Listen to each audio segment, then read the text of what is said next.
So hey guys, welcome to my channel. আমরা আগে বলে দিই আমি আজকে কী কী করেছি। প্রথমত আমি গেছি মেডিকেল, তারপরে মেডিকেলে গিয়েছিলাম, বাট কাজটা পুরোপুরি হয়নি কারণ একটা ইয়ের জন্যে। নেক্সট উইকে আমি ওটা নিয়ে তারপরে আমরা যাবো আর কি। আর হচ্ছে একটা খবর হচ্ছে আশরানি মারা গেছেন। ভারতে একজন স্বনামধন্য একটা আশরানি, উনি মারা গেলেন। আর হচ্ছে কালী পূজা জাস্ট গতকালকে শেষ হলো। তো আর গতকালকে আর আজকে হচ্ছে আমার একটা মাসির জন্মদিন আছে, তার পাশাপাশি হচ্ছে আমার একটা ফ্রেন্ডেরও জন্মদিন আছে, বাট আমি যাচ্ছি না বিকজ ওরা বাংলাদেশে থাকে আর আমি এখানে থাকি। সো শুরুটা আমি করব হচ্ছে কী দিয়ে করা যায়। আজকে তো যদিও এখানে তেমন কিছু নাই।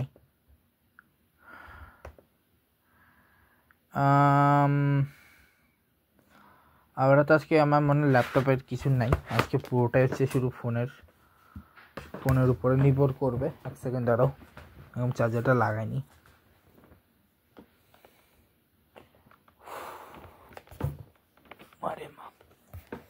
ওকে, সো আজকে শুরুটা আমি করব বাংলাদেশের ম্যাচ দিয়ে।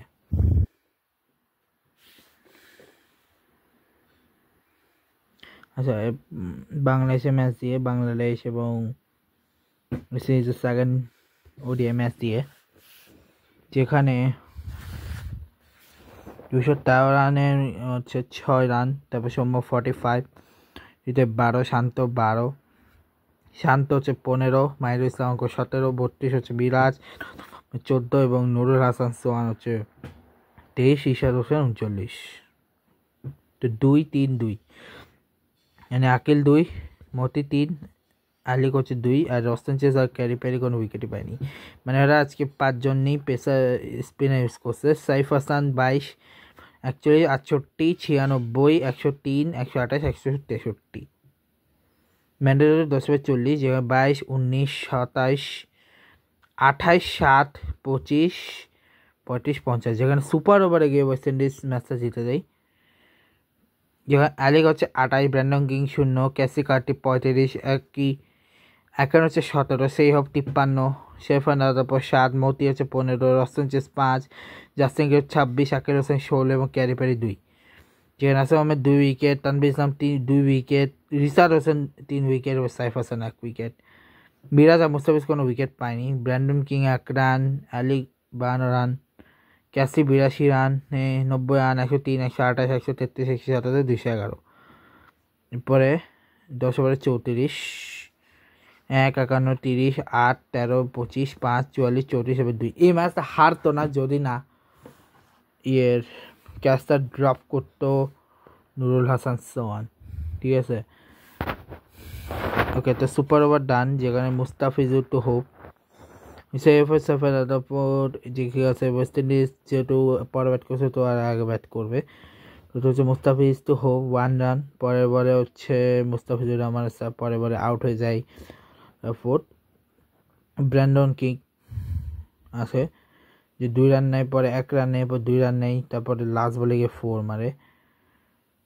ওকে, আকিল হোসেন আছে যে সময় প্রথম বলে 1 হোয়াইট এবং পরে বল নো বল এবং সাথে 2 রান, মানে 3 রান। এরপরে বলে 1 রান, পরে 5 বল 6 রান, যেখানে ইজিলি কোনো রানই পায়নি। এরপরে বলে 1 রান 6 রান, 3 বলে 5 রান, খুবই ইজি, বাট সেখানেও আউট হয়ে যায় সৌম্য সরকার, নাজমুল শান্ত যে সে লেগ বাই 1 নেবে। লাস্ট বলে নেই, যেখানে সাইফ হাসান যে হোয়াইট হয়, লাস্ট বলে দরকার ছিল। আর সুপার ওভারের জন্য দরকার আছে 2 রান, আর 3 রান নিলে হচ্ছে এর জন্য, এবং 1 রান নিয়ে ম্যাচটা শেষ হয়ে যায় এবং সিরিজ 1-1 জিতে যায় ওয়েস্ট ইন্ডিজ। এটা বাংলায় জিততে পারতো যদি ওই কাজটা মিস না করতো নুরুল হাসান সোহান। আজকের ম্যাচ হচ্ছে এখন সাউথ আফ্রিকা ভার্সেস পাকিস্তান, যেটাতে ডিএলএস ম্যাচুতে জিতে যায় তারা। ডিএলএস হচ্ছে 20 ওভার 234 টার্গেটে, যেখানে লরা হচ্ছে 90, তাজবিন হচ্ছে 0, সুনি হচ্ছে 61, অ্যান্ড্রে 9, কাপ হচ্ছে 68, ম্যাচ হচ্ছে 0, চোলে ট্রায়ন 21, নন্দি 41, 0, আমলাবা হচ্ছে 0। 22 রান এক্সট্রা, 4টা বাই, 4টা লেগ বাই, 12টা ওয়াইড, 2টা নো বল, 312 রান। সারি 1/3, ফাতেমা সানা 1 এবং Nashra Sandhu 3। 5 run, 123 run, 148 run, 212 run, 212 run, 253 run, 305 run, 305 run, 312 run. হচ্ছে 8 over 53 run. 5 118 25 64 0 41 52 0 7। 20 over 83 run, 7 wicket, Muneeba 5, Omaima Sohail 6, Amin 13, Aliya Riaz 3, Natalia Pervaiz 20, রানাওয়াজ 22, ফাতেমা সানা 2 এবং রামিন শামীম 3। 109 রান, 2টা লেগ বাই, 7টা ওয়াইড, 83 বাই সদ্যা কেপ 3, কাকা হচ্ছে 1, কাকা বা খাখা সংঘর্ষে হচ্ছে 2টা, বাঁকা উইকেট পায়নি। এরপর 10 31 32 35 66 70 83। 8 ওভারে 32 রান, যেখানে 10 21 1 3 31 4 13। সো যে টেবিল আমি দেখাই, সেই টেবিল হিসেবে বাংলাদেশ এবং পাকিস্তান দুজনেই এলিমিনেট।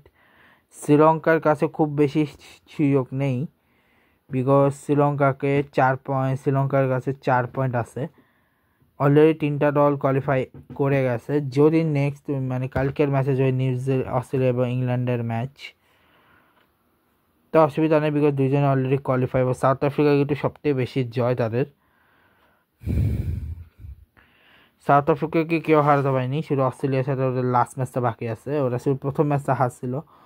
সাউথ আফ্রিকা কিন্তু প্রথম ম্যাচটা হারছিল, বাকি সবগুলো ম্যাচে ওরা জিতছে। অস্ট্রেলিয়া যদিও একটা ম্যাচ হারে, বাট তারা আনবিটেন। ওই 1 পয়েন্টটা যেটা ওরা সাথে পাইছিল আর কি, শ্রীলঙ্কার সাথে। ইংল্যান্ডের জন্য ইজি আর কি, ওরা আনবিটেন। ইন্ডিয়া প্রথম 2 ম্যাচ জিতলো, পরে তারা হেরে যায়। এবং সাউথ আফ্রিকা, অস্ট্রেলিয়া এবং ইংল্যান্ড কোয়ালিফাই করে গেছে,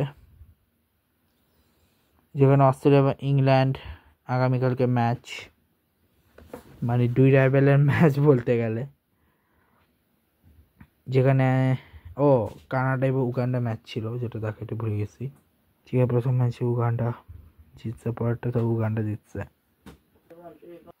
টি-20 স্প্রিং কাপ চলছে, যেখানে হচ্ছে হোবার্ট ভার্সেস সিডনি, যেখানে সিডনি জিতছে। এরপর মেলবোর্ন রেনেগার্স ব্রিসবেন জিতছে।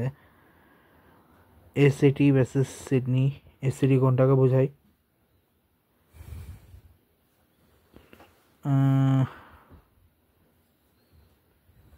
স্কোয়াডসে গিয়ে দেখি তো, এসিটি ওমেন আছে, এসিটি হচ্ছে ডিফারেন্ট একটা।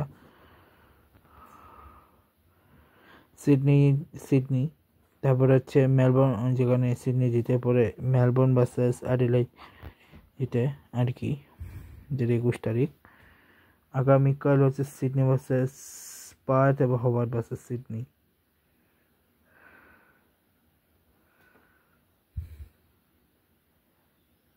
ইন্টারন্যাশনালে শুধুমাত্র বাকি আছে, আর কোনো ম্যাচ বাকি নেই, শেষ। India tour of Australia, Afghanistan জিম্বাবুয়ের মধ্যকার একটা টেস্ট চলছে এখন, ঠিক আছে।